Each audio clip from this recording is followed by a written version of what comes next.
ለ6 ዓመታት አብራችሁ የኖራችሁት ሰው እናንተ የምታውቁት ተራ ሰው ሳይሆን የዓለምን ኢኮኖሚ የሚዘውር ቢሊየነር ቢሆን ምን ታደርጋላችሁ? ሬይመንድ ሚስቱን እንደ ተራ ደካማ ሴት እየቆጠረ በናቃትና ለጥቅሙ ሲል በሌላ ሴት በተካት በሁለተኛው ሳምንት ህይወቱ ወደ ገሃነም ትቀየራለች ብሎ በፍጹም አልገመተም ነበር። ለመሆኑ እሷ ማን ናት? ለምንስ ይህን ሁሉ ዓመት ማንነቷን ደበቀች?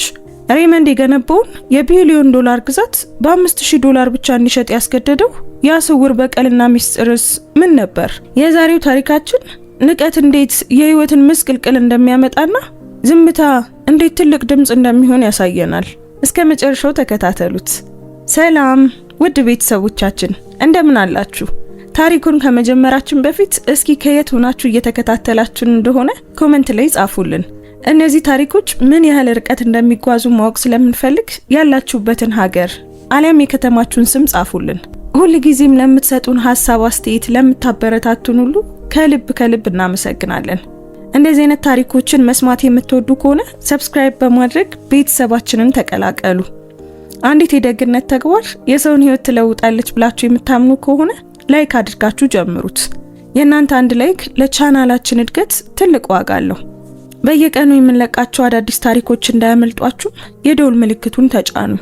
አሁን በቀጥታ ወደ ታሪካችን እንመለስ። ገንዘብ አሳዳጅ ናት እያሉ ጠሯት። ልክ ምንም እንደሌለው ሰው ቆጠሯት። ለ6 ዓመታት የስትራተን ቤተሰቦች ግዌንዶሊን በንጹህ ስማቸው ላይ እንደ መጥፎ ጠባሳ አዩአት። በመጨረሻም ወደ ጎዳና የሚወረውሩባትን ቀን በጉጉት ይጠባበቁ ነበር።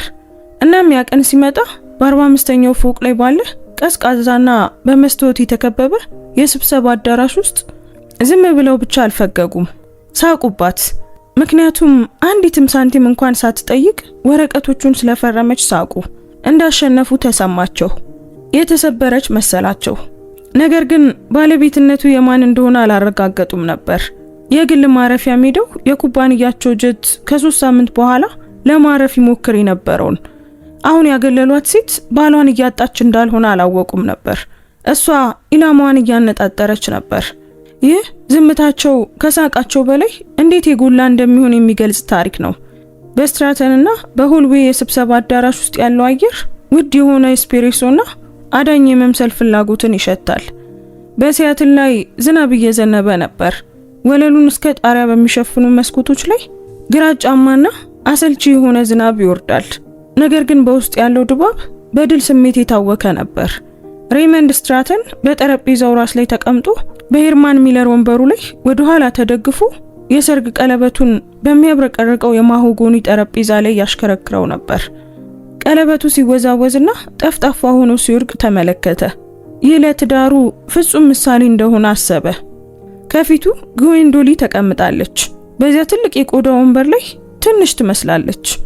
የተሻለ ጊዜን ያሳለፈ ቀላል ቢዩዝ ካርዲን ለብሳለች።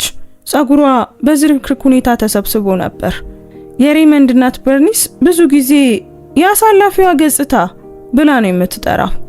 እሺ፣ በርኒስ ስትራተን ከክፍሉ ጥግ ሆና ጮኸች። ማክሰኞ ጠዋት 4 ሰዓት ቢሆንም ሻምፓኝ እየጠጣች ነበር። ልትፈርም ነው ወይስ ትልልቆቹን ቃላት ለመረዳት መዝገበ ቃላት ያስፈልጋታል? ሬይመንድ ከት ብሎ ሳቀ። ምንም ሙቀት የሌለው ባዶ ሳቅ ነበር። አዎ ታንብበው። ልክ እንደመጣችበት ሁኔታ ምንም ሳትይዝ እንደምትወጣ ሙሉ በሙሉ እንድታውቅ ፈልጋለሁ። ምንም። ኤሊስተር ፔንድልተን የቤተሰቡ የረጅም ጊዜ ጠበቃ ልክ እንደ አሳ ነባሪ ፈገግታ ያለው ሰው ነበር። ሰነዱን በጠረጴዛው ላይ አንሸራቶ አቀረበላት። ውፍረት ያለው ከ50 ገጾች በላይ የሆነ ለማስፈራራት ታስቦ በህጋዊ ቃላት የተሞላ ነበር። ለማጠቃለል ያህል ወይዘሮ ስትራተን፣ ኤሊስተር በሐሰተኛ ርህራሄ በተሞላ ድምጽ ተናገረ፣ ከጋብቻ በፊት የተደረገው ስምምነት የማይናወጥ ነው። ቢሆንም ግን ሬይመንድ ቸር ነው። $5000 የአንድ ጊዜ የመዘዋወሪያ ክፍያ ለመስጠት ፈቃደኛ ሆኗል። በምላሹም ሁሉንም የቀለብ የትዳር አጋር ድጋፍ እና በስትራተን ቴክ አክሲዮኖች ላይ ያለሽን ማንኛውም መብት ትተያለሽ። እንዲሁም ወዲያውኑ በሚተገበር ሚስጥር የመጠበቅ ስምምነት ተስማሚያለሽ። ግዌንዶሊ ወደ ላይ አላየችም። አይኖቿ በወረቀቱ ላይ ብቻ ነበሩ። ወደ ክፍሉ ከገባች ጀምሮ አንዲት ቃልም አልተናገረችም። $5000 በርኒስ የራሷ እንደሆነ በሚሰማት ከተማ ላይ ወደ መስኮቱ እየተራመደች አፌዘች። ያ በጣም ብዙ ነው ሬይመንድ። እሷ የምታጠፋው ርካሽ ልብሶችና መጥፎ ውሳኔዎች ላይ ብቻ ነው። እንደሱ ያሉ ሰዎች እንደዛ ናቸው። ሬይመንድ ሮሌክስ ሰዓቱን እያየ ተነፈሰ። ዝም ብለሽ ፈርሚ ግዌንዶሊ እባክሽ። በአንድ ሰዓት ውስጥ ከሪች ግሩፕ ጋር የውህደት ስብሰባ አለብኝ። ይህንን መሆን ከሚገባው በላይ አክብደሽ አትመልከችው። ጥሩ ጊዜ አሳልፈሻል። በእኔ ቤት ኖረሻል። የኔን ምግብ በልተሻል። እኔ ገዛውልሽን ጌጣጌጦች አድርገሻል። በቃ ጉዞ አሁን አብቅቷል። ግዌንዶሊ በመጨረሻ ቀና ብላየች። አይኖቿ ደረቅ ነበሩ። ምንም አይነት መቅላት ወይም ማበጥ አልነበረም። በፊቷ ላይ የነበረው መረጋጋት ሬይመንድን ትንሽ ምቾት ነሳው። ምንም እንኳን እሱ እንደ ድንጋጤ ቆጥሮ ችላ ቢለውም 5000ን አልፈልገውም፣ ግዌንዶሊ በለሰለሰ ድምፅ ተናገረች። ክፍሉ ጸጥ አለ። በርኒስ ዞር አለች። ምን አልሽ? ተጨማሪ ፈልገሽ ነው? አይ እኔ ምንም አይነት ገንዘብ አልፈልግም። ግዌንዶሊ ድምጿ ሳይንቀጠቀጥ አቋረጠቻት። የፍቺውን ወረቀቶች እፈርማለሁ። ሚስጥር የመጠበቅ ስምምነቱንም እፈርማለሁ። በስትራተን ሀብት ላይ ያለኝን ጥያቄ ሁሉ ተዋለሁ። አንድ ነገር ብቻ ነው የምፈልገው። ሬይመንድ ቅንድቡን ከፍ አደረገ። እና እሱ ምንድነው? ጌጣጌጡን ነው? ያዡ፣ እሱ ያገለቀለ ዕቃ ነው።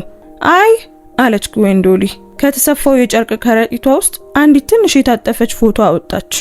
በስትራተን ግቢ ዳርቻ ላይ የሚገኘው አሮጌና የፈረሰ የግሪን ሃውስ የመስታወት ቤት ምስል ነበር። አትክልተኛው ማዳበሪያ ለማስቀመጥ የሚጠቀምበት በአረም የተሞላ የበሰበሰ ግንባታ ነበር። በሰሜናዊው የእርሻ ቦታ ላይ ያለውን አሮጌውን የግሪን ሃውስ ይዞታና የተቀመጡበትን ድንጋያማ መሬት ብቻ ነው የምፈልገው። ያንን ብቻ። በርኒስ በሳቅ ከመፈንዳቷ በፊት ክፍሉ ለ10 ሰከንድ ያህል ጭር አለ። ዝም ብሎ ስልታዊ ሳቅ አልነበረም፣ የስላቅ ሳቅ ነበር። እንቆቿን ይዛ ሳቋን መቆጣጠር አቃታት። የግሪን ሃውሱን?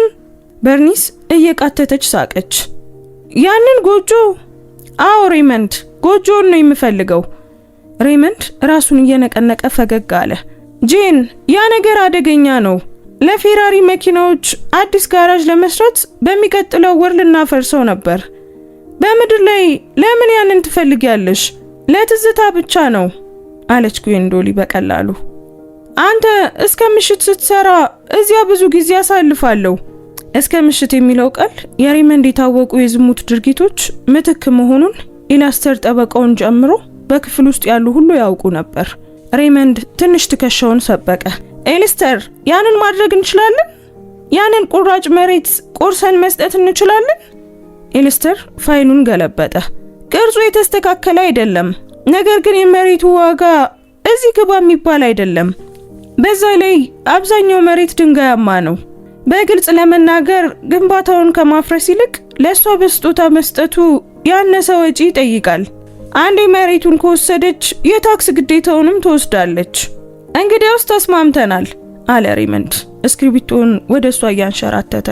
ጭቃውን ውሰጂ ግዌንዶሊ፣ ብትፈልጊ የጭቃ ቤተ መንግስት ስሪበት። ግዌንዶሊ እስክሪብቶን አነሳች። ሬይመንድ ከአንድ ሴናተር በስጦታ ያገኘው ክብደት ያለውና በወርቅ የተለበጠ ሞንት ብላንክ ነበር። አላመነታችም። የኋላውን ገጽ ገለጠች። የእስክሪብቶ ድምጽ በወረቀቱ ላይ በክፍል ውስጥ የሚሰማው ብቸኛው ድምጽ ነበር። ግዌንዶሊ ኤ ስትራተን። እስክሪብቶን ከድና በቀስታ አስቀመጠችው። ከዚያም እንደገና ከከረጢቷ ውስጥ የሰርግ ቀለበቷን አወጣች። ሬይመንድ በ5 ደቂቃ ውስጥ ከካታሎግ ውስጥ የመረጠው ባለ 3 ካራት አልማዝ ነበር። በፈረመችው ወረቀት ላይ አስቀመጠችው። አሁን ነፃ ነህ ሬይመንድ አለች። ካርዲጋኗን እያስተካከለች ቆመች። በቃ ይሄው ነው? ሬይመንድ ጠየቀ። ሊከፋው ደርሶ ነበር።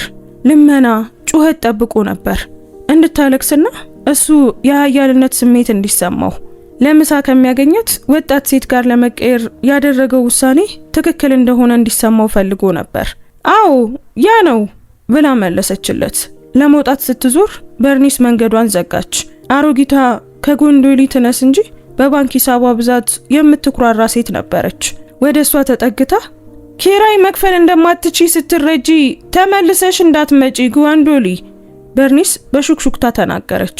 አንቺ ስህተት ነበርሽ። የችሮታ ጉዳይ ሁላችንም እየሳቅንብሽ ነው። ያንን ታውቂያለሽ አይደል? መላ ከተማው ከጭቃ በቀር ምንም ይዘሽ እንዳልወጣሽ አሁን ያውቃል። ግዋንዶሊ ወደ በርኒስ አቀረቀረች። ለቅጽበት በአይኖቿ ውስጥ አንድ አደገኛ ነገር ታየ፣ እንደ ብረት የጠነከረ ነገር። በርኒስ ከዚህ በፊት አይታው የማታውቀው። ልክ አንድ ተኩላ ጥንቸልን ለመግደል ጉልበት ማውጣት ይገባው እንደሆነ ሲወስን የሚታይበት አይነት እይታ ነበር። ደህና ሁኝ በርኒስ አለች ግዋንዶሊ።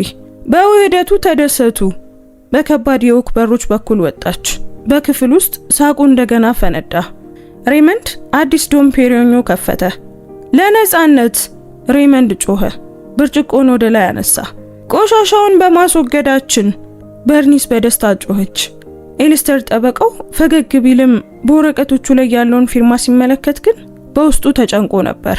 ግዋንዶሊ ኤ ስትራተን ቆም አለ። ከ6 ዓመታት በኋላ ኤ የሚለው ፊደል ምን እንደሚያመለክት እንደማያውቅ ተገነዘበ። ትከሻውን ሰበቀ። ምንም ግድ አልነበረውም። እሷ ማንም አልነበረችም። ግዋንዶሊ ከስትራተንና ሁልዌ ህንጻ ወጥታ ወደ ሲያትል ዝናብ ገባች። ዣንጥላ አልከፈተችም። የቀዝቃዛው ውሃ ፊቷን እንዲመታው ፈቀደች። ይህም በስብሰባ አዳራሽ ውስጥ የነበረውን የታፈነ ስሜት እንዲያጥብላት ነበር። 2 ብሎኮችን ተራምዳ ጥቁር መኪና ወደሚጠብቃት ጸጥተኛ የጎን መንገድ ዞር አለች። ታክሲ አልነበረም። መርሴዲስ ማይባይክ ኤስ ክላስ ሆኖ መስታወቶቹ ልክ እንደ ዘይት የጠቆሩ ነበሩ። ሹፌሩ ልክ እንደ ፍሪጅ የሰፉ ትከሻዎች ያሉት እና ባንገቱ ላይ ጠባሳ ያለበት ሰው ነበር። ወዲያውኑ ወረደ። ትልቅ ጥቁር ዣንጥላ በራሷ ላይ ያዘላት። ወይዘሮ ስትራተን? ሹፌሩ ጠየቀ። ግዋንዶሊ በጠንካራ እይታ ቆመችው። እጇን ሰዳ ጸጉሯን የያዘውን ላስቲክ ፈታችው። ረጅሙና ጠቆር ያለው ጸጉሯ በትከሻዋ ላይ ፈሰሰ። ይህም ወዲያውኑ መልኳን ቀየረው። ያንን ቢዩዝ ካርዲናው ልቃ በአቅራቢያው ወደ ነበረ የቆሻሻ መጣያ ውስጥ ጣለችው። በውስጡ የተደበቀ ኃይልን የሚያሳይ ጥቁር የሐር ሸሚዝ ለብሳ ነበር።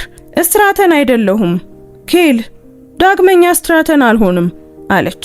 ድምጿ አሁን የተለየ ነበር። ያለ ስላሴው ጠፍቷል። መወላወሉም ተወግዷል። ሰራዊትን የሚያዝ አይነት ድምጽ ነበር። ካምቤል ነው፣ ግዋንዶሊ ካምቤል። ይቅርታ አድርጉልኝ ሚስ ካምቤል አለ ኬል። ደህንነቱ የተጠበቀው መስመር ተዘጋጅቷል። ግዋንዶሊ ወደ ኋላ ወንበር ተንሸራታ ገባች። ውስጡ ሞቅ ያለ አዲስ ቆዳና ኦዞን ይሸታል። በመሃል ኮንሶሉ ላይ የሚጠብቃትን ታብሌት አነሳች። በስክሪኑ ላይ የስትራተን ቴክን ሁኔታ የሚከታተል የቀጥታ የአክሲዮን ገበያ መረጃ ነበር። የመገናኛ ቁልፉን ተጫነች። ከዙሪክ ጋር አገናኙኝ። ከጥቂት ቆይታ በኋላ አንድ ድምጽ በመኪና ውስጥ ተሰማ። አረጋዊ ቢሆኑም ንቁ የሆኑ የሰው ድምጽ። ግዋንዶሊ ተፈጽሟል ሃንስ አለች፣ ዝናቡ በመስኮት ላይ ሲወርድ እያየች። ፈረምኩ እና ሁሉንም ነገር ተውኩ። ምንም እንደሌለኝ እንደ ደሃ አድርገው ያስባሉ። ሀብቱስ? ሃንስ ጠየቀ። ተገኝቷል ስትል መለሰች። የግሪን ሃውሱን ባለቤትነትና ለሴክተር 4 ሰሜን የሚሆን የመሬት ውስጥ የጂኦሎጂካል ጥናት መብቶችን ይዣለሁ። ምንም የሚያውቁት ነገር የለም። ሬመንድ ጂኦሎጂ ማለት ከጌጣጌጥ መሸጫ የሚገዛ ነገር ይመስለዋል።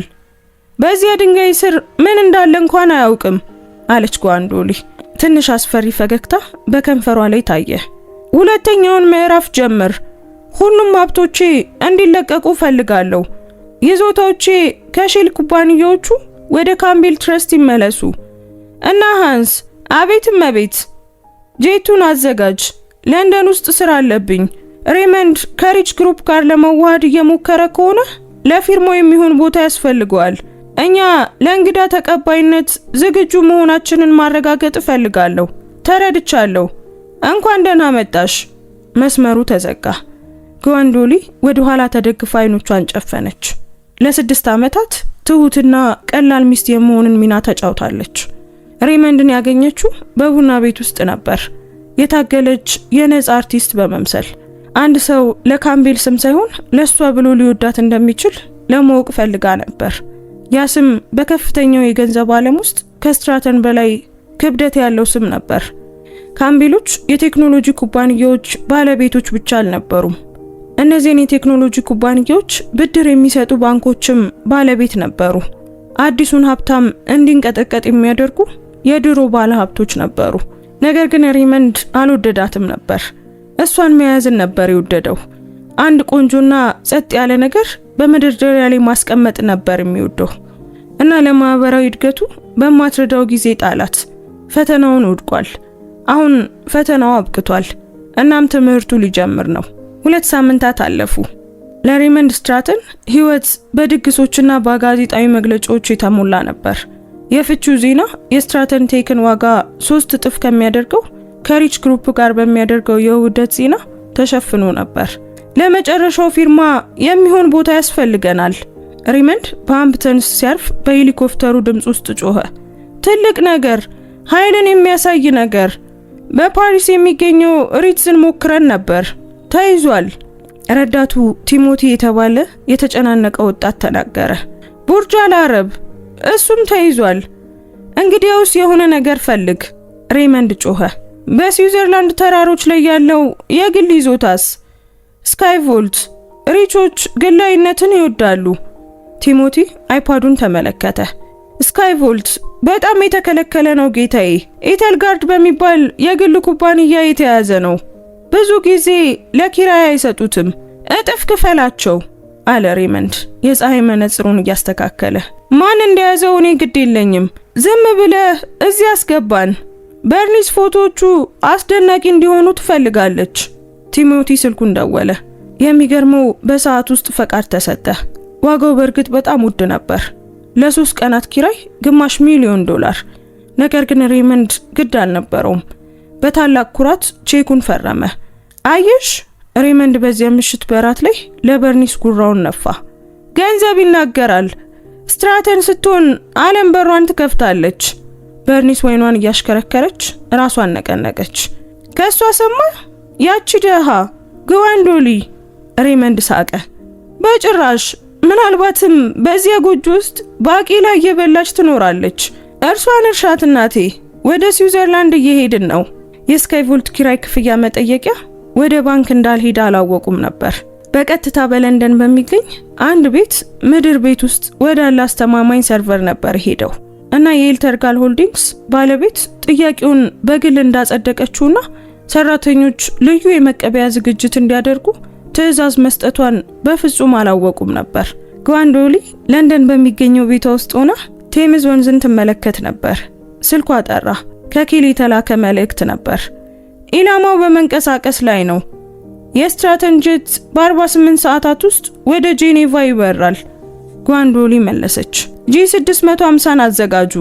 ከነሱ 30 ደቂቃ ቀድመን እናርፋለን። ወደ ቁም ሳጥኗ ሄደች። እነዚያ ቢዩዝ ካርዲኖች አሁን ጠፍተዋል። በእነሱ ምትክ የተሰፉ የዲዛይነር ልብሶች፣ የቬልቬት ጋውኖችና ሳንባን ሊቀዱ የሚችሉ ስለታም ተረከዝ ያላቸው ጫማዎች ነበሩ። አንድ ትልቅ ደም የሚመስል ቀይ የሐር ልብስ አወጣች። ወደ ስራ የምንሄድበት ጊዜ ነው በሹክሹክታ ተናገረች። ጨዋታው ተጀምሯል። አይጡ ራሱን እንደ አንበሳ ቆጥሮ ወደ ወጥመዱ እየገባ ነበር። ወደ ስዊዝ ተራሮች የሚደረገው ጉዞ ከመጓዝ ይልቅ ወደ ሌላ የኑሮ ደረጃ መሸጋገር ነበር። ሬይመንድ ስትራተን በጉልፍ ስትሪም ጀቱ መስኮት አጠገብ ተቀምጦ በደመናው ስር የተራራው ጫፎች ሲታዩ ይመለከት ነበር። የ30 ዓመት ስኮቹን እያሽከረከረ በኩራት አበጠ። ተመልከቺ እናቴ።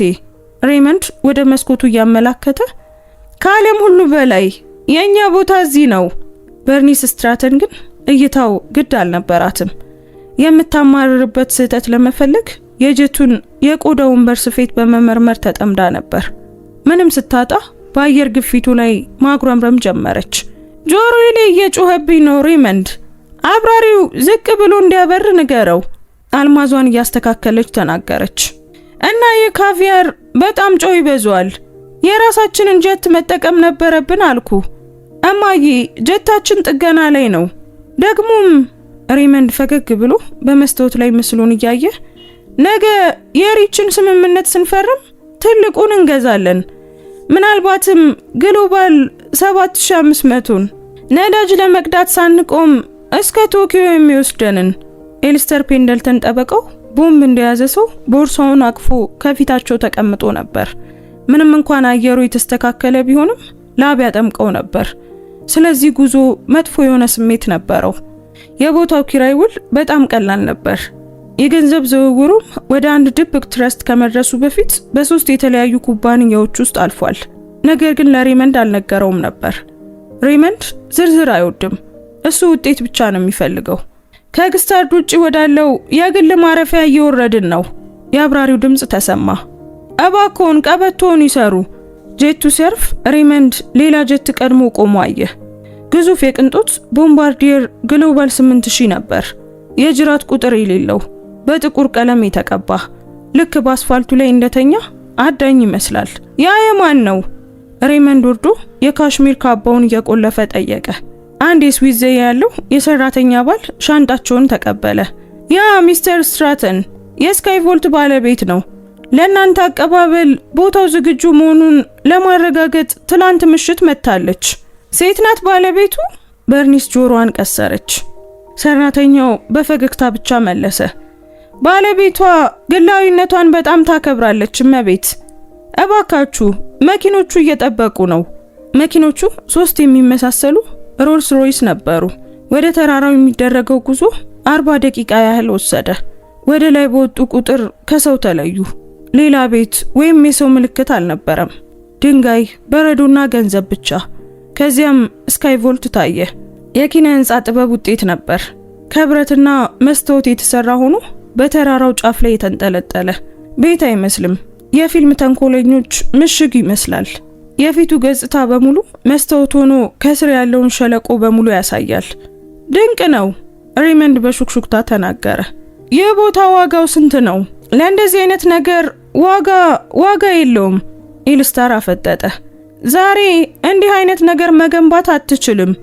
ህጉ ብቻ አይፈቅድልህም። በትልቁ በር ላይ ኤልያስ የሚባል የቤት ስራ አስኪያጅ ተቀበላቸው። ወደ ስካይቮልት እንኳን በደህና መጣችሁ አለ ኤልያስ። ወለሉ እንደ መስታወት የሚያብረቀርቅ ጥቁር ማርብል ነበር። የሪች ቤተሰቦች በሄሊኮፕተር ደርሷል። በምዕራቡ ክፍል እያረፉ ነው። እናንተ በምስራቁ ክፍል ትሆናላችሁ። ባለቤቱስ? በርኒስ ጠየቀች። እናገኛታለን? ስለ አቀባበሏ ላመሰግናት እፈልጋለሁ። ባለቤቷ አሁን ስራ ላይ ናት አለ ኤልያስ። ነገ ጠዋት በኦብሲዲያን ክፍል ለፊርማው ስነ ስርዓት ትቀላቀላችኋለች። እስከዚያው ቤቱን መጠቀም ትችላላችሁ። እራት በ2 ሰዓት ላይ ይቀርባል። ሬመንድ በአንገቱ ላይ እንግዳ የሆነ ስሜት ተሰማው። ቤቱ በጣም ጸጥ ያለ ነበር። ልክ አስቀድሞ እንደተዘጋጀ የቺዝ ጨዋታ ነበር። ስሜቱን ገፋው። አንተ ሬመንድ ስትራተን ነህ፣ ለራሱ ነገረው። $1,000,000 ኩባንያ ዋና ስራ አስፈጻሚ ነህ። ልብስን ቀይር። ሬመንድ እጆቹን እያጨበጨበ ተናገረ። ለሪቾች ዘንጬ መታየት እፈልጋለሁ።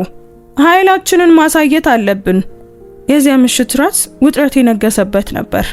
የምግብ ቤቱ ወለል መስታወት ሆኖ ከስር ያለውን ጥልቁን ሸለቆ ያሳያል። እንግዶቹ የደህንነት ስሜት እንዲያጡ ለማድረግ ታስቦ የተሰራ ነበር። የጣሊያኑ ኩባንያ መሪ ጆቫኒ ሪች ከሬመንድ ፊት ለፊት ተቀምጦ ነበር። ጆቫኒ የ60 ዓመት ሰው ሲሆን ጥርጣሬ የሞላበት ሰው ነበር። በጠረጴዛው ላይ ሲጋራውን ያጨስ ነበር። ወንድሙ ሉካ አጠገቡ ተቀምጦ በታብሌቱ ላይ የሆነ ነገር ይጽፍ ነበር። ይህ ቦታ ጆቫኒ በሲጋራው እያመላከተ ተውኔት ይመስላል። እንዲህ ያለ ምርጫ ይኖራል ብዬ አላሰብኩም ነበር ሬመንድ። አሜሪካውያን የወርቅ መጸዳጃ ቤትና ጡሩምባ ይወዳሉ ብዬ ነበር። ሬመንድ በጭንቀት ሳቀ። የአጋርነታችንን ታላቅነት ለማክበር ፈልገን ነው ጆቫኒ። ስትራተንቴክ እና ሪች ግሩፕ የግዙፎች ጋብቻ ነው። ቤተ መንግስት ይገባዋል። ጋብቻ? ጆቫኒ አሰበ። አሁን ስለ ጋብቻ ካነሳ ጠበቃዬ ፍቺ ከ2 ሳምንት በፊት መጠናቀቁን ነግሮኛል። ይህ በአክሲዮን ዋጋ ላይ ተጽዕኖ አይኖረውም? የቀለብ ክርክሮች የሉም? ምንም የለም። ሬመንድ ወይኑን እየጠጣ በፍጥነት ተናገረ። ቆም አለ። ወይኑ በጣም ጥሩ ቢሆንም ግን የተለየ ነበር። የ1982 ሻቶ ማርጎክስ ነበር። ፊቱን አጨማደደ። ያ የጓንዶሊ ተወዳጅ ወይን ነበር። ስለ ወይን እንደምታውቅ ሆና በምታወራበት ጊዜ ትናገር የነበረው ነው። ሐሳቡን ገፋው። አጋጣሚ ነው። የቀድሞ ሚስቴ ምክንያታዊ ነበረች። ሬመንድ ቀጠለ። ሁሉንም ነገር ፈርማለች። ንጹህ መለያየት። በምንም ነገር ወጣች። የኩባንያውን ሀብት በሙሉ እኔ ይዣለሁ። ምንም የሚያሳስብ ነገር የለም። በርኒስ ጣልቃ ገባች። ልጅቷ ማንም አልነበረችም ሚስተር ሪች። ሬመንድ በድካም ጊዜ ያገኛት አሳላፊ ነበረች። ለንግድ ጭንቅላት አልነበራትም። ጥቂት ዶላር ሰጠናትና ወደ መጣችበት ሄደች። የጆቫኒ አይኖች ተለጠጡ።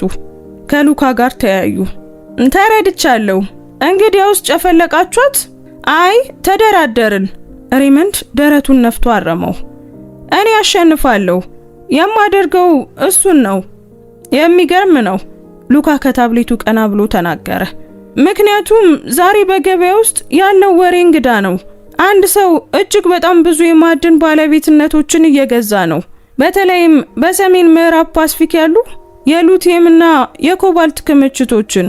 ይህም የእናንተን የማምረቻ ወጪ ከዛሬ ጧት ጀምሮ በ12 በመቶ ጨምሮታል።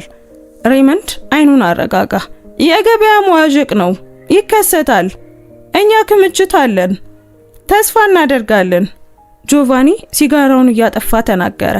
ምክንያቱም ነገ ከፈረምን በኋላ የእናንተ ወጪ ከናረ የስትራተን ቴክ ዋጋ ይቀንሳል። እኔ ደግሞ የሚወድቅ ነገር መግዛት አልወድም። ሬመንድ ግንባሩ ላይ ላብ እየመጣበት ቢሆንም ደህና ነው ሲል አጥብቆ ተናገረ። ነገ እንፈርማለን፣ እንዋሃዳለን እና ማንም የማይነካን እንሆናለን። ከላይ ካለው ጨለማ ቦታ ሆኖ አንድ ሰው ይመለከት ነበር። ጥቁር የቬልቬት ልብስ ለብሳ በጨለማ ውስጥ ቆማለች። የ1982 ሻቶ ማርጎክስ ወይን ይዛለች። ጓንዶሊን ሬመንድ ሲያልበው ተመለከተች። በርኒስ ስትኩራራ አየች። ሪቾች እንደ አሳ ነባሪ ሲዞሩ አየች። ብላ ሬመንድ በጸጥታው ውስጥ በሹክሹክታ ተናገረች። ይህ የመጨረሻው ራት ነው። ዞር ብላ ወደ ዋናው ክፍል በዝምታ ተመለሰች። ለሌሎች እንግዶች ተከልክሎ ወደ ነበረው ክፍል በውስጡ 3 ሞኒተሮች ይበሩ ነበር። አንዱ የምግብ ቤቱን የቀጥታ ምስል ያሳያል። ሁለተኛው የአክሲዮን ገበያውን፣ በተለይም ያ ዋጋ የሌለው የግሪን ሃውስ ያለበትን መሬት የማዕድን ዋጋ መናር ያሳያል። ሶስተኛው ደግሞ አንድ ፋይል ያሳያል። የፋይሉ ስም የሪች ግሩፕ ድብቅ ዕዳዎች ይል ነበር። ጓንዶሊ ሬመንድን ማጥፋት ብቻ ሳይሆን ጠረጴዛውን በሙሉ ለመቆጣጠር አቅዳ ነበር። በማግስቱ ጧት ፀሐይ አልወጣችም። ይልቁኑ ከባድ ጉም ቤቱን ሸፈነው። ምንም አይታይም ነበር። ቤቱ በባዶ ቦታ ላይ የተንጠለጠለ ይመስላል። ፊርማው ለጧቱ 3 ሰዓት በኦብዲሲያን ክፍል ተይዞ ነበር። አንድ ትልቅ ጠረጴዛ በመሃል ላይ ነበር። ሬመንድ በመጀመሪያ ደረሰ። በክፍል ውስጥ ይንሸራሸር ነበር። የስልጣን ልብሱን ለብሷል፣ ግን ከውስጡ ላብላብ ይለው ነበር። በደንብ አልተኛም። ስለ ግሪን ሃውሱ ህልም አልሞ ነበር። በህልሙ ግንባታው ባዶ አልነበረም። በርኒስ ቀጥላ ገባች። ይህ ጉም ያስደብራል አማረረች። ቡናው የት ነው ያለው? ኤሊስተር ፔንድልተን ወረቀቶቹን በጠረጴዛው ላይ ያደራጅ ነበር። እጆቹ ይንቀጠቀጣሉ። ሬመንድ በሹክሹክታ ተናገረ። ዛሬ ጠዋት የግሪን ሃውሱን ሰነድ ደግሜ ያረጋገጥኩት የታክስ ግዴታው መጥፋቱን ለማረጋገጥ እና ሬመንድ ጮኸ። ስለዚህ ጎጆ አሁን ለምንድን ነው የምናወራው? ምክንያቱም ኤሊስተር ምራቁን ዋጠ። የማፍረሻውን ትዕዛዝ ላገኘው አልቻልኩም እና አዲሱ ባለቤት ጓንዶሊ ስትራተን ተብላ አልተመዘገበችም። ታዲያ ማን ነው? ጋያ ሶቨርኒቲ የሚባል ኩባንያ ነው። እንግዲያውስ ሸጠዋለች ማለት ነው? ሬመንድ ሳቀ። ምናልባት $10,000 አግኝታበት ይሆናል። ማን ግድ ይለዋል? ኤሊስተር፣ ሪቾች እየመጡ ነው። ባለ ሁለትዮሽ በሮቹ ተከፍተው የሪች ወንድሞች ገቡ። ደስተኛ አይመስሉም ነበር። ሉካ ወፍራም ፎልደር ይዞ ነበር። ጌቶች አለ ሬመንድ የቻለውን ያህል ፈገግታ እያሳየ። ታሪክ ለመስራት ዝግጁ ናችሁ? ጆቫኒ ፈገግ አላለም። ወደ ጠረጴዛው ተራምዶ ፎልደሩን ወረወረው። ከባድ ድምፅ አረፈ። ችግር አለ ሬመንድ አለ ጆቫኒ። ድምፁ ዝቅ ያለና አደገኛ ነበር። ችግር? የምን ችግር? ወረቀቶቹ ተዘጋጅቷል። ችግሩ አለ ሉካ፣ ዛሬ ጠዋት በማምረቻ ሰንሰለታችሁ ላይ የመጨረሻ ጥንቃቄ የተሞላበት ፍተሻ አድርገናል። ለእናንተ አዲስ ማይክሮቺፕ የሚያስፈልገው የሲልካ ዋነኛ ምንጭ የዚህ ውህደት ማዕከል የሆነው ቺፕ የሚመጣው በሴክተር 4 ሰሜን ካለ መሬት ነው። ሬመንድ ፊቱን አጨማደደ። አዎ ያንን ሴክተር ለአመታት ስንቆፍር ኖረናል። የይዞታው አካል ነው። አይ አለ ጆቫኒ፣ የይዞታው አካል ነበር።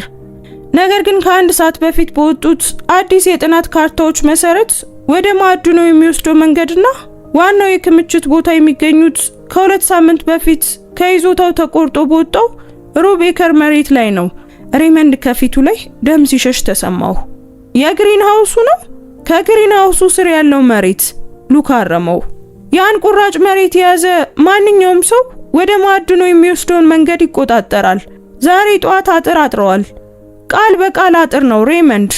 መኪናዎች ለ5000 ማይሎች ተሰልፈው ቆመዋል። ሲልካውን ማውጣት አንችልም። ያለ ሲልካ ቺፖችን መስራት አንችልም።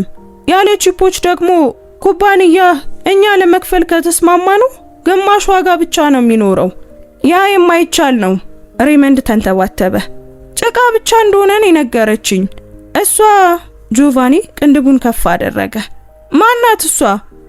የቀድሞ ሚስቴ እና እኔም ሰጠኋት። ሬመንድ እጁን ጠረጴዛው ላይ እየመታ ጮኸ። ሸውዳኛለች፣ ግን ምንም አይደለም። እደውልላታለሁ። $10,000 ሰጣታለሁ። እናም አጥሩን ትከፍታለች። እሷ በጣም ተቸግራ ነው የሚሆነው።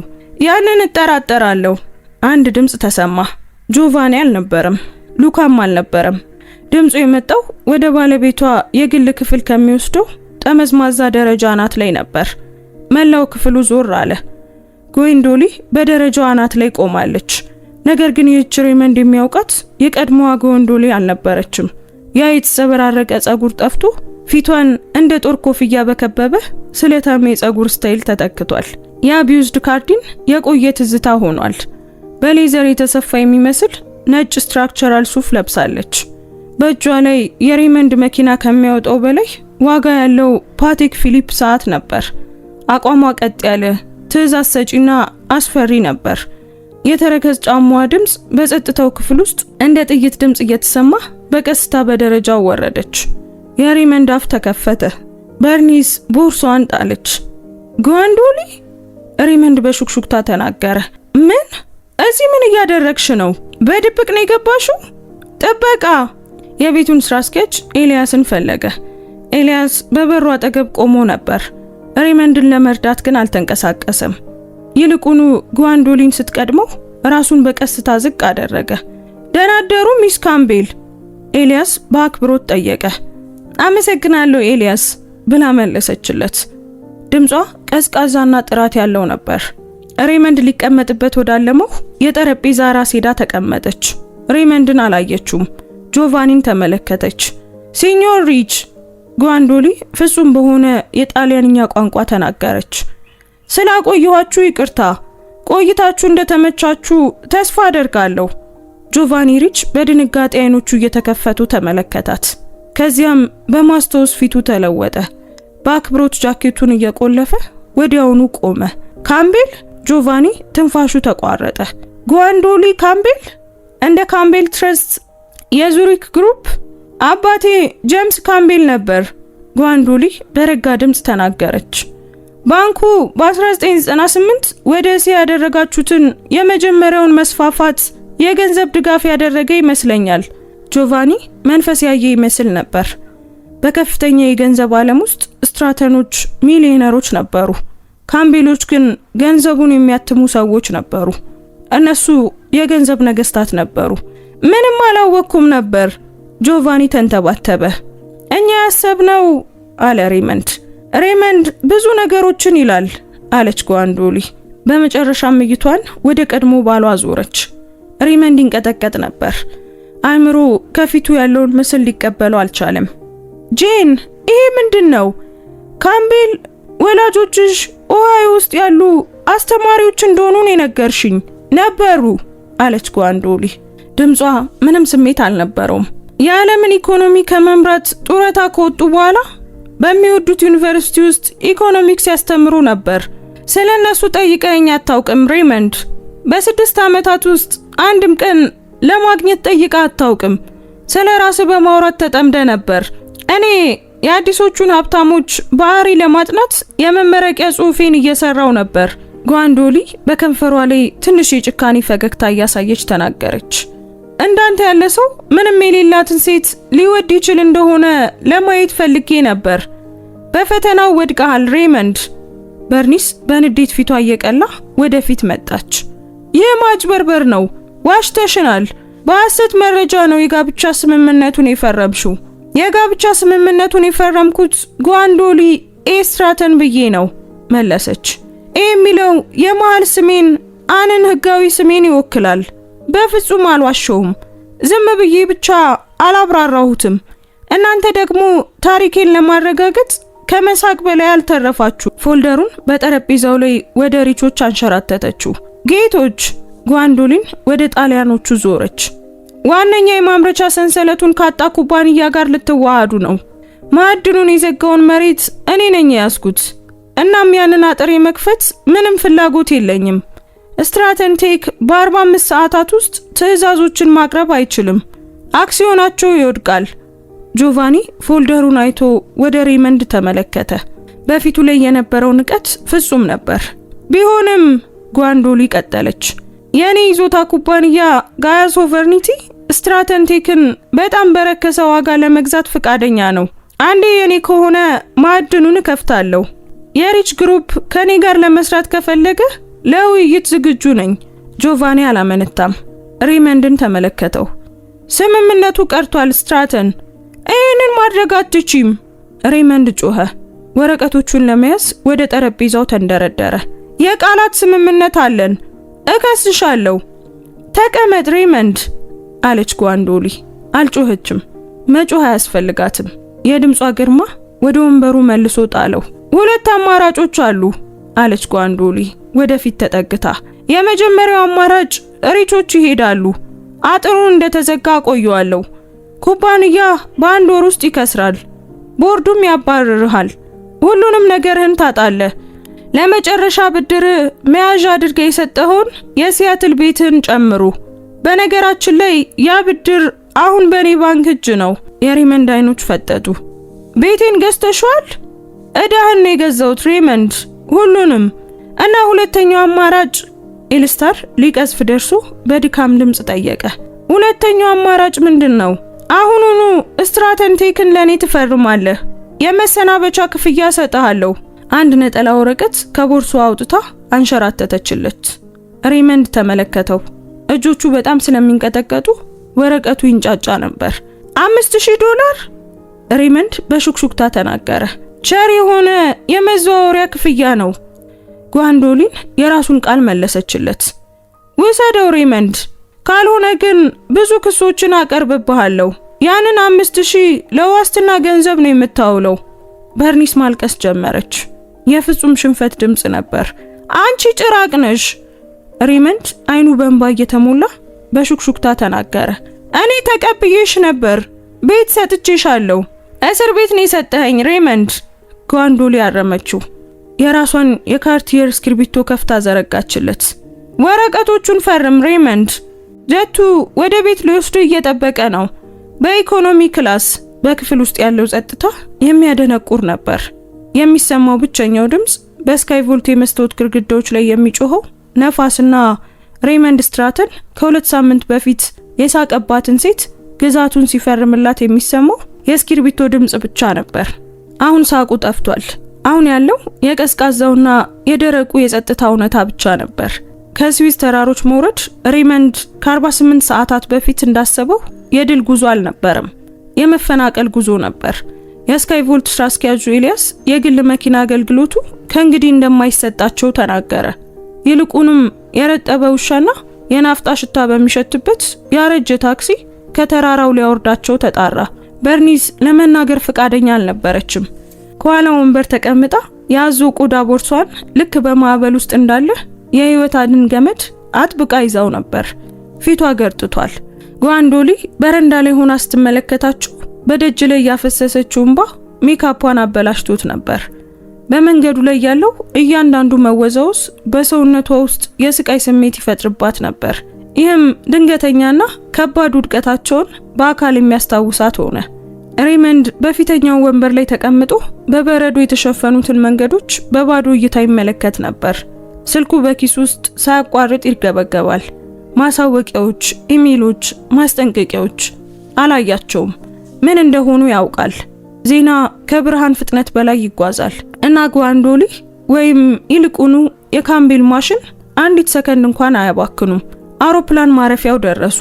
ነገር ግን በግል ተርሚናል ሳይሆን በዋናው የንግድ መግቢያ በኩል ነበር። ወዴት ነው የምንሄደው? በርኒስ በጭቃው ውስጥ ሻንጣቸውን የሚጎትቱ የቱሪስት መንጋዎችን እያየች በሹክሹክታ ተናገረች። ትኬት የለንም ሬመንድ፣ የኤሌክትሮኒክ ትኬት አለን። ሬመንድ ስልኩን እያየ አጉረመረመ።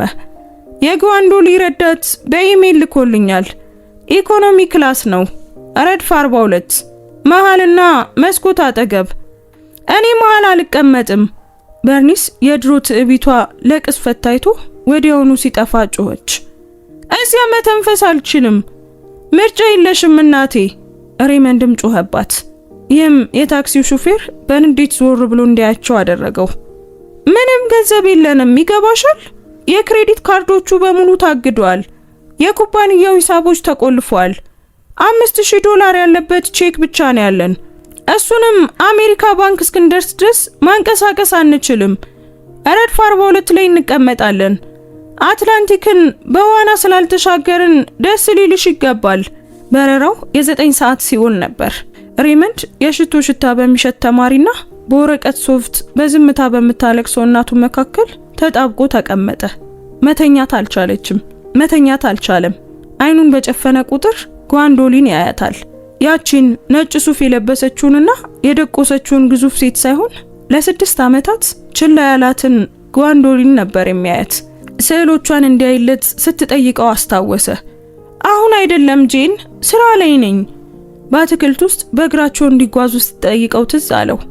በጣም ይበርዳል እኮ ጄን፣ እባክሽ እንደ ልጅ አትሁኚ። በአመታት ውስጥ በቀስታ ወደ ባዶ ተስፋ መቁረጥ የተቀየረውን እሱን የምታይበትን የተስፋ እይታ አስታወሰ። አሁን በሆዱ ውስጥ ባለው መጥፎ ስሜት እሷን በፍጹም እንደማያውቃት ተገነዘበ። ለ6 ዓመታት ከማያውቃት ሴት ጋር ኖሯል። በማስተዋልና በጥንቃቄ ማስታወሻ ስትይዝ ከነበረች እንግዳ ሰው ጋር። ሲያርፉ ሲያርል ዝናብ ላይ ነበር። የሚመጥን ነበር። በሜዲና ወደሚገኘው የስትራተን ይዞታ በመኪና ሄዱ። ወደ ትልቁ የብረት በር ሲቃረቡ ሬመንድ ትንሽ እፎይታ ተሰማው። ቢያንስ ቤቱ አላቸው። ቤቱ የነሱ መሸሸጊያ ነበር። እዚያ ተደብቆ እንደገና ራሱን አደራጅቶ የድሮ ግንኙነቶቹን ጠርቶ ምናልባትም የሆነ ክፍተት ሊያገኝ ይችላል። ነገር ግን መኪናው የመጨረሻውን ኩርባ ሲዞር ሬመንድ መብራቶችን አየ። ሰማያዊና ቀይ ብልጭ ድርግም የሚሉ መብራቶች። 2 የፖሊስ መኪናዎች በበሩ ፊት ቆመው ነበር። ከጎናቸው ደግሞ የግል ጥበቃ ድርጅት አርማ ያለበት ጥቁር ቫን ነበር። ሬመንድ የሚጠቀመው ድርጅት አልነበረም። ምንድነው ይሄ? በርኒስ ትንፋሿ ቁርጥ አለ። መኪናው ሙሉ በሙሉ ከመቆሙ በፊት ሬመንድ ዘሎ ወረደ። ወደ በሩ ሮጠ። ነገር ግን ዩኒፎርም የለበሰ ፖሊስ መንገዱን ዘጋው። ጌታዬ ወደ ኋላ ይበሉ፣ ፖሊሱ አዘዘ። ይህ ቤት እኮ የኔ ነው፣ ሬመንድ ጮኸ። ዝናቡ ጸጉሩን ግንባሩ ላይ ለጥፎታል። እዚህ ነው የምኖረው። ቆይ ምን እየሆነ ነው? አንድ ግራጫ ሱፍ የለበሰ ሰው ከጥቁር ቫኑ ወጣ። ሚስተር ስትራተን፣ ሰውየው ጠየቀ። እነዚህ ፖሊሶች እንዲሄዱ ንገራቸው። አይ ያንን ማድረግ የሚችል አይመስለኝም፣ ሰውየው ረጋ ባለ ድምጽ ተናገረ። እኔ የምወክለው የካምቤል አሴት ማኔጅመንትን ነው። ዛሬ ጧት 3 ሰዓት ላይ ጀምሮ የብድር ደንቦችን በመጣሳችሁ ምክንያት የቤት ተወርሷል። መጣስ? እኔ አንድም ቀን ክፍያ አላሳለፍኩም፣ በቴክኒክ አላሳለፍኩም። ሰውየው ተስማማ። ነገር ግን ከ5 ዓመት በፊት የፈረምከው የብድር ስምምነት የቁጥጥር ለውጥ አንቀጽ ነበረው። በስትራተን ቴክ ያለ ድርሻ ከ51% በታች ከወረደ ባንኩ የብድር ውሉን ሙሉ በሙሉ ወዲያውኑ የመጠየቅ መብት እንዳለው ይገልጻል። ዛሬ ጧት ስዊዘርላንድ ውስጥ 100% አክሲዮንህን ስለፈረምክ ብድሩ ደርሷል። ቀሪውን $12 ሚሊዮን አሁኑኑ መክፈል ትችላለህ። ሬመንድ አፉን ከፈተ፣ ግን ምንም ድምጽ ማውጣት አልቻለም። በሆዱ ላይ እንደተመታ ተሰማው። እንደማትችል ገምቼ ነበር አለ ሰውየው ከቫኑ እየወጡ ለነበሩት ሰዎች ምልክት እየሰጠ። ንብረቶቹን ለመጠበቅ እዚህ መተናል። ለ1 ሰዓት ያህል በቁጥጥር ስር ሆነ የግል ዕቃዎችን፣ ልብሶችንና ንጽህና መጠበቂያዎችን ብቻ ይዘህ እንድትወጣ ተፈቅዶልሃል። ምንም አይነት የጥበብ ስራ፣ ጌጣጌጥ ወይም ኤሌክትሮኒክስ መውሰድ አይፈቀድም። እነሱ አሁን የባንኩ ንብረቶች ናቸው። ይህንን ማድረግ አትችሉም። ሬመንድ በጩኸት ተናገረ። ተደርጓል ጌታዬ፣ ቁልፎቹ ተቀይረዋል። በሚቀጥለው 1 ሰዓት ሬመንድና በርኒስ ኩራት በሚሰማቸው ቤት ውስጥ በማርብል ወለሎች ላይ ተንቀሳቀሱ። በእያንዳንዱ እርምጃዎቻቸው በጥበቃ ሰራተኞች ይታዩ ነበር። በርኒስ የጌጣጌጥ ሳጥኗን ለመውሰድ ሞከረች።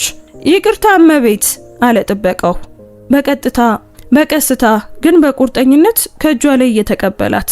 የተመዘገቡት ንብረቶች እዚህ ይቆያሉ፣ ግን ይህ እኮ የአንገት ሐብል ብቻ ነው ብላ ጮኸች። ከጋብቻ ሀብቱ የተለየ የግዢ ወይም የወራሽነት ማስረጃ ማቅረብ ከቻሉ በፍርድ ቤት ጥያቄ ያቀርባሉ። ጥበቃው በቃል የያዘውን መለሰላት። እስከዚያ ድረስ ግን እዚህ ይቆያል። ሬመንድ ወደ ቢሮ ሄደ። ባዶ መደርደሪያዎቹን ተመለከተ። የኩባ ሲጋራዎችን የሚያስቀምጥበትን ሳጥን አየ። አልነካቸውም። ወደ ጠረጴዛው ሄዶ አንዲት ፎቶ አነሳ። እሱና ጓንዶሊ በሰርጋቸው ቀን የተነሱት ፎቶ ነበር። እሷ እያበራች ፈገግ ትላለች። እሱ ግን ሰዓቱን እያየ ደብሮት ይታያል። ፎቶውን ወለሉ ላይ ሰባበረው። በ4 የፕላስቲክ የቆሻሻ መጣያ ቦርሳዎች ልብሳቸውን ይዘው ከቤት ወጡ። ዝናቡ አሁንም በኃይል እየዘነበ ነበር። መንገድ ዳር ቆሙ። የብረት በሮቹ ከኋላቸው በከባድ ድምፅ ተዘጉ። ያ ድምፅ በሬመንድ አጥንት ውስጥ እያስተጋባ ነበር። ወዴት ነው የምንሄደው? በርኒስ በተሰበረ ድምፅ ጠየቀች። በዝናቡ ውስጥ ትንሽ አሮጊትና ደካማ ትመስል ነበር። ሬመንድ እናቱን ተመለከተ። የረጠበውን አስፋልት ተመለከተ። አላውቅም እማዬ አለ። በከተማው ሌላኛው ወገን ስሙ በፍጥነት እየተቀየረ ባለው የስትራተን ቴክ ዋና መስሪያ ቤት ድባቡ በጣም የተለየ ነበር። ሰራተኞቹ ወሬውን ሰምተዋል። ጧት ላይ ድንጋጤ ነክሶ ነበር። ኩባንያው እየፈረሰ ነው፣ ሁላችንም እንባረራለን። ቆይ ጋያ ሶቨርኒቲ ማን ነው? በ8 ሰዓት ውስጥ ጥቁር መኪናዎች በዋናው መግቢያ በኩል ደረሱ። ጓንዶሊ ወረደች። በሰማያዊ ልብስ ላይ ካባ ደርባለች። የቆዳ ቦርሳን ብቻ ይዛለች። ተበቃይ የቀድሞ ሚስት አትመስልም ነበር። ዋና ስራ አስፈጻሚ ትመስላለች። በ10 ጠበቃዎችና የገንዘብ ተንታኞች ታጅባ ወደ ህንጻው ገባች። ጓንዶሊ ሬመንድን ለመጠየቅ ስትመጣ ሁል ጊዜም ደግ የምትሆንላት ሳራ የተባለች ወጣት ሴት በድንጋጤ ቀና ብላ አየቻት። ወይዘሮ ስትራተን፣ ሳራ ተንተባተበች። እባክሽ ጓንዶሊን በይኝ። በሞቀ ስሜት ፈገግ አለች። በማየቴ ደስ ብሎኛል ሳራ። ድመትሽ እንዴት ናት? ሳራ በዚያ የኩባንያ ወረራ መሃል ባለው ሰብአዊነት ግራ ተጋባች። ደህና ናት። በመስማቴ ደስ ብሎኛል። እባክሽ የአመራር ቡድኑን ጥሪልኝ፣ የስብሰባ አዳራሽ ውስጥ። ከ5 ደቂቃ በኋላ ጓንዶሊ ወደ ሊፍቱ ሄደች። የይለፍ ቃል አላስፈለጋትም። የጥበቃ ቡድኑ አስቀድሞ የህንጻውን መግቢያ ስርዓት በሷ ባዮሜትሪክስ ቀይረውት ነበር። ከላይ የስብሰባ አዳራሹ በሬመንድ ጓደኞች፣ በገንዘብ፣ በስራና በሽያጭ ኃላፊዎች ተሞልቶ ነበር። እነርሱ ሬመንድ ሲስቅ ብቻ የሚስቁ ለአመታት እሷን ችላ ያሉ ወንዶች ነበሩ። ስትገባ በጭንቀት ቆሙ፣ ተቀመጡ። ምን እንደሚያደርጉ ግራ ገባቸው። ጓንዶሊን አዘዘች። ተቀመጡ። እስካሁን መቼስ የዜና መግለጫውን አይታችኋል። ጓንዶሊን በጠረጴዛው ራስ ላይ እየተመላለሰች ንግግሯን ጀመረች። ሬመንድ ስትራተን ከዚህ በኋላ ከዚህ ኩባንያ ጋር ምንም አይነት ግንኙነት የለውም። እኔ አሁን ብቸኛዋ ባለቤት ነኝ። ወይዘሮ ስትራተን፣ ሄንደርሰን የተባለው የገንዘብ ኃላፊ ተናገረ። ገበያው እየወደቀ ነው። ዜናው ከወጣ ጀምሮ አክሲዮናችን በ40% ወርዷል። የቴክኖሎጂ ኩባንያን የመምራት ልምድ የለሽም። ማረጋጋት አለብን። ከለንደን ኢኮኖሚክስ ትምህርት ቤት በዓለም አቀፍ ኢኮኖሚክስ የማስተርስ ዲግሪ ያለኝ ሚስተር ሄንደርሰን፣ ጓንዶሊ በቀዝቃዛ ድምፅ ተናገረች። እና እናንተ በ3ኛው ሩብ ዓመት ሪፖርት ላይ ኪሳራዎችን ለመደበቅ ስትሞክሩ በካይማን ደሴቶች ስላላችሁ ድብቅ ሂሳቦች አውቃለሁ። እኔ ማከማቻ ሰንሰለቱን እንደገና እያዋቀርኩ ነው። ሄንደርሰን ፊቱ ነጣ። በሴክተር 4 ሰሜን ያለው ማዕድን ከ10 ደቂቃ በፊት ተከፍቷል። ጓንዶሊን አሳወቀች። መኪናዎች መንቀሳቀስ ጀምሯል። የሲልክ አቅርቦቱ ተረጋግጧል። በተጨማሪም የሪች ግሩፕ በአዲስ ስምምነት ተስማምቷል። ከኛ ጋር አይዋሃዱም። የኛን ቴክኖሎጂ ለመጠቀም ፈቃድ እየወሰዱ ነው። ይህ ማለት ነፃነታችንና ትርፋችንን እናስቀጥላለን። አክሲዮኑ ገበያው ከመዘጋቱ በፊት ይመለሳል። በክፍል ውስጥ የድንጋጤ ሹክሹክታ ተሰማ። የፈጠረችውን ቀውስ በአንድ ቀን ውስጥ ፈታችሁ። ቢሆንም ጓንዶሊ ቀጠለች። ድምጿ እየጠነከረ ነበር። ለውጦች ይኖራሉ። ይህ አመራር ቡድን በብክነትና በቸልተኝነት ባህል ውስጥ ተባባሪ ነበር። ባለፈው ዓመት ለጀማሪ ሰራተኞች ደሞዝ ሳትጨምሩ ለድርጅታዊ መዝናኛዎች $3 ሚሊዮን አውጥታችኋል። ያ ግን ዛሬ ያበቃል። ቦርሷን ከፈተች። ሚስተር ሄንደርሰን፣ ሚስተር ዴቪድስ፣ ሚስተር ክላይን በሰዓቱ መጨረሻ መልቀቂያችሁን ውሰዱ። ጥበቃው ወደ ውጭ ያወጣችኋል። የቀራችሁት ደግሞ በኩባንያዬ ውስጥ ለመቆየት ብቁ መሆናችሁን ለማሳየት 1 ወር ብቻ አላችሁ። ልታባርሪን አትችይም። ሄንደርሰን ቆሞ ጮኸ። እኛ ውላለን። ትልቅ የመሰናበቻ ክፍያም አለን። በውላችሁ ላይ ያለውን የሥነ ምግባር አንቀጽ በደንብ አንብቡ። ጓንዶሊ ሳታየው ተናገረች። ለኩባንያው ጎጂ የሆነ ባህሪ በምክንያት ለማባረር ይፈቅዳል። የኩባንያውን ጄት መዝገቦች ይዣለሁ። ሄንደርሰን ወደ ካቦ ማንን ይዘ እንደሄድ ካውቃለሁ። ሚስት ግን የምታውቅ አይመስለኝም። ሄንደርሰን ተቀመጠ። ሊታመም የደረሰ ይመስል ነበር። አሁን ውጡ አለች ጓንዶሊ። ወንዶቹ ተሸንፈውና አፍረው ሲወጡ ጓንዶሊ ወደ መስኮቱ ሄደች። ከ2 ሳምንት በፊት በርኒስ እሷን እያፌዘች ያየችበት ያው መስኮት ነበር። ጓንዶሊ ከተማዋን አየቻት። ደስታ አልተሰማትም። የድል ስሜትም አይደለም። ጥልቅ የሆነ የጸጥታ እርካታ ተሰማት። ልክ የተዛባ ፎቶ ሲስተካከል። ሃንስ አለች በመገናኛዋ። አቤትም አቤት፣ ተፈጽሟል። ቁጥጥሩን ይዘናል። በጣም ጥሩ። ሬመንድስ ጠፍቷል። ወደሚሄድበት ብቸኛ ቦታ ይሄዳል ብዬ ገምታለሁ። እንዲከተሉት ላርክ? አይ አለች ጓንዶሊ ዝናቡ ከተማዋን ሲያጥብ እያየች።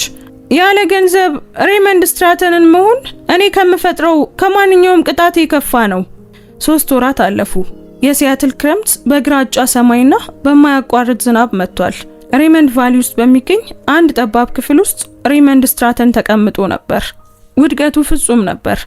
ለአመራር ቦታዎች፣ ለምክክር ስራዎች፣ ሌላው ቀርቶ የመኪና መሸጫ ውስጥ ለስራ አስኪያጅነት አመልክቶ ነበር። መልሱ ሁል ጊዜ ተመሳሳይ ነበር። የቢሊዮን ዶላር ግዛቱን $5000 የሸጠውን ሰው ማንም ሊቀጥረው አልፈለገም። ሬመንድ የዓለም መሳቂያና የታላቅ ውድቀት ምሳሌ ሲሆን፣ ጓንዶሊ ግን የሚዲያ ተወዳጅ ሆናለች። በፎርብስ መጽሔት የፊት ገጽ ላይ ወጣ ነበር። በዚህ አስደባች አፓርታማ ዝምታ ውስጥ የሬመንድ ህይወትን የገነባው ትዕቢት እየበሰበሰ ሄደ። በርኒስ ወደ ኦሃያ ሸሽታለች።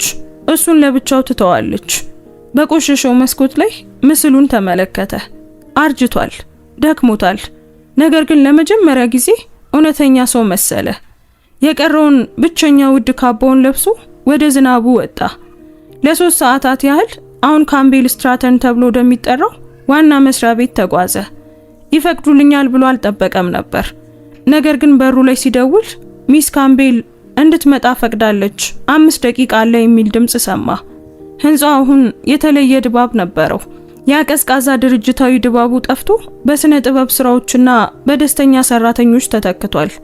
ሬመንድ ወደ ላይኛው ፎቅ ቢሮ ሲገባ ጓንዶሊ በአረንጓዴ ተክሎች የተከበበ የሚያምር የመስታወት ጠረጴዛ ላይ ተቀምጣ አገኛት።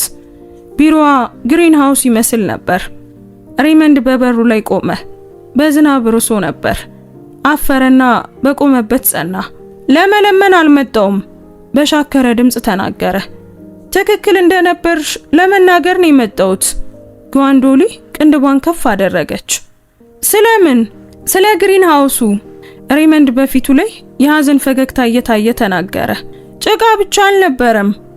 እኔ ጎጆ አየው፣ አንቺ ግን የወደፊቱን አየሽ። አንድ እርምጃ ወደፊት ተራመደ። አንቺን ስመለከት ደግሞ ሽልማት ነበር ያየሁት። ሰብአዊነትሽን አላየሁም። አስፈላጊ ለመሆን ስጥር በህይወቴ ውስጥ በጣም አስፈላጊውን ነገር አጣው። አሸንፈሻል፣ እናም ማሸነፍ ይገባሻል። ጓንዶሊ አየችው። የረጠበውን ካባውን፣ የደከሙ አይኖቹን፣ የዛለውን ትከሻውን አየች። አንድ ጊዜ የወደደችው ሰው ትጥቁን ሲፈታ አስተዋለች። አመሰግናለሁ ሬመንድ በለሰለሰ ድምጽ መለሰች። ይህ በጣም ትልቅ ትርጉም አለው።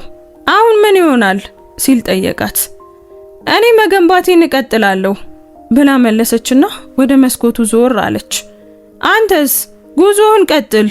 ስትራተን ካልሆንክ ማን እንደሆንክ በደንብ ወቅ። ምናልባት ጥሩ ሰው ልትሆን ትችል ይሆናል፣ ግን ያንን ብቻ ማድረግ አለብህ። ሬመንድ ራሱን ነቀነቀ። ትክክል እንደሆነች ያውቅ ነበር። የሚያድነው ማንም የለውም። ደህና ሁኚ ጓንዶሊ። ዞሮ ወጣ። ከህንጻው ሲወጣ ዝናቡ አቆመ። ደመና ተገልጦ ሰማያዊው ሰማይ ታየ። ምንም አልነበረውም። መኪና፣ ቤት፣ ሚስት፣ ኩባንያ አልነበረውም። ኪሱን ዳሰሰ። የባቡር ካርድና $10 ብቻ ነበረው። ሬመንድ ስትራተን ትልቅ ትንፋሽ ወሰደ። ለ6 ዓመታት ለመጀመሪያ ጊዜ ሁሉን ነገር እችላለሁ ብሎ ማሰብ አላስፈለገውም። ዝም ብሎ እንደ ተራ ሰው ተሰማው እና የሚገርመው የነጻነት ስሜት ነበር። ከ5 ዓመታት በኋላ በዳቮስ የዓለም ኢኮኖሚ ፎረም ላይ ጓንዶሊ ወደ ስዊስ ተራሮች ተመለሰች። ነገር ግን እንደ ወራሪ ሳይሆን እንደ ምሳሌ፣ እንደ አይከን ሆና ነበር። በትልቁ አዳራሽ ውስጥ የዓለም መሪዎች ተቀምጧል። ጓንዶሊን ጥቁር ሰማያዊ የቬልቬት ልብስ ለብሳ መድረኩ ላይ ቆመች። ከዓመታት በፊት ንግግሯን ጀመረች። አንድ ስምምነት ቀርቦልኝ ነበር። ዋጋዬ $5000 ብቻ እንደሆነ ተነገረኝ። ሊወገድ የሚገባ ዕዳ ነበርኩ። በሺዎች የሚቆጠሩ ማይሎች ርቆ ኦሃዮ ውስጥ ባለ አንድ መጋዘን ውስጥ አንድ ሰው በቆሸሸ አይፎን ቀጥታ ስርጭቱን ይመለከት ነበር። ሬመንድ ስትራተን መነጽሩን አስተካከለ። የመጋዘን ስራ አስኪያጅ የሚል ስም ያለበት ግራጫ ፖሎ ሸሚዝ ለብሶ ነበር። ያ ትዕቢት አሁን ጠፍቷል። የደከመ ቢመስልም ለመጀመሪያ ጊዜ እውነተኛ ሰው ይመስላል። ያንን $5000 ወሰድኩ፣ ጓንዶሊ ለዓለም ተናገረች። ዝምታን ንቆ የመመልከት ዋጋ ምን እንደሆነ እንዲገባቸው አደረግኩ። ያንን $5000 ለስትራተን ካምቤል ኢኖቬቲቭ መነሻ ካፒታል አደረግኩት። የተጣሉ ሴቶችን ወደ መሪነት ለመቀየር ተጠቀምኩበት። በቀጥታ ወደ ካሜራው ተመለከተች። ስለዚህ ይህንን ቼክ ለፈረመው ሰው አመሰግነዋለሁ። አንተ አልሰበርከኝም፣ ይልቁኑ ረዳኸኝ። ሬመንድ ስክሪኑ ላይ አፈጠጠ። የቁጭትና የኩራት ድብልቅ ስሜት ተሰማው። የሱን መጥፎ ጊዜ ወደ ትልቅ ቅርስ ቀይረዋለች። የሥራ ባልደረባው ፊርማ እንዲፈርም ሲጠራው ስልኩን ዘጋው። አሁን እሱ ማንም ነበር። የ10 ዓመት ሆንዳ መኪናን ይነዳል፣ ቱና ሳንዱች ይበላል። ግን በመጨረሻም ታማኝ ሰው ሆኗል። የመጨረሻው ለውጥ በበረዶ ውስጥ ያለችው አበባ ነበረች። ታሪኩ የሚጀምረው በዚያው ግሪን ሃውስ ነበር። ከአንድ ሳምንት በኋላ ጓንዶሊን በድሮ የስትራተን ይዞታ ላይ ባለችው የመስታወት ግንባታ ውስጥ ቆማ ነበር። አሁን እሱ የፈረሰ ጎጆ አልነበረም። ወደ አረንጓዴና ወደሚያምር መሸሸጊያነት ቀይረዋለች። ወይዘሮ ካምቤል፣ የጥበቃ ኃላፊዋ ኬል ገባ። ፕሬሶች መግለጫ እየጠበቁ ነው። በርኒስ ስትራተን ዛሬ ጧት በአረጋውያን መርጃ ቤት አርፋለች። ጓንዶሊ ተክሎቹን እያየች ቆማለች። አበቦችን ላክና ለቀብሩ ወጪ ማንነቱን ባልተገለጸ ሰው ስም ክፈልላት። ኬል፣ ይህ ደግነት ሳይሆን ነገሩን መዝጋት ነው። ትኩረቷን ወደ ክፍሉ መሃል አደረገች። በአንድ መብራት ስር አንዲት የሚያምር ኦርኪድ አበባ ቆማለች። ወርቃማ መስመሮችና ትልቅ ወይን ጠጅ ቀለም ያላት። ይህ ምን እንደሆነ ታውቃለህ? ጠየቀች። አበባ ነው። ይህ ስትራተርን ኤተርና ይባላል፣ በሹክሹክታ ተናገረች። የሬመንድ አባት የእጽዋት ተመራማሪ ነበር። ይህንን ዝርያ ለማውጣት 20 ዓመታት ፈጅቶበታል። እናም ሳይበቅል በፊት ሞተ። ዘሩን እዚህ ውስጥ ትቶት ሄደ። ሬመንድ ይህ ቦታ በአረም የተሞላ መስሎት ነበር። ለፌራሪዎቹ ጋራዥ ለመስራት ሲጣደፍ በምንም ዋጋ ሸጠልኝ። ነገር ግን ይህች አበባ የነርቭ ህብረ ህዋሳትን የሚያድስን ፕሮቲን ታመርታለች። የፈጠራ መብቱ ብቻ ለመድኃኒት ኢንዱስትሪው በቢሊዮን የሚቆጠር ዋጋ አለው። የኬል አይኖች ተከፈቱ። ይህንን በፍጹም አላውቅም ነበር። አላየንም አለች ጓንዶሊን። በትልቅ የፍቅርና የቅርስ ወርቅ ማዕድን ላይ ቆሞ ነበር። ነገር ግን እንደ ቆሻሻ ቆጠረው።